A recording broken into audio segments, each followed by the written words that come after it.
In this video, I'm gonna teach you how to change edit button Fortnite PlayStation 4 to L3. It's a very easy process, so make sure to follow along. In this video, I'm gonna teach you how you can easily manage the edit button and change it to L3 or any other button available on your DualShock 4. So all that you have to do is first go over to the settings of the game, and in here, on the top of the screen, you will be able to use R1 to switch between all of the categories, and eventually you will be able to find controller mapping.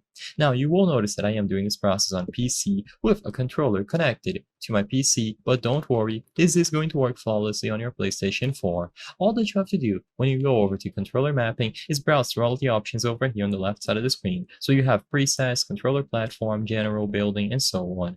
First, make sure that you set controller binding presets to custom. You will only be able to change the edit button if this is set to custom. Once this is on custom, go over to the edit category. In here, you can browse through all of the options. With the specific button that you are looking for, this one, edit building. So between squad requests and crouch, go over to edit building and press down on L3 and you will be able to change the edit button. So you will usually get this warning telling you that it is already bound to sprint, but don't worry, just confirm, and as long as you set edit building to L3, you will be good to go. Now just make sure to go back into the sprint button and reassign it here. So you have to assign sprint to something else, and as long as you have the edit button set to L3 like this, edit building L3, you will be good to go. Now press triangle to apply, and whenever you get in game, you will be able to use L3 to edit the building. So make sure that you change this option here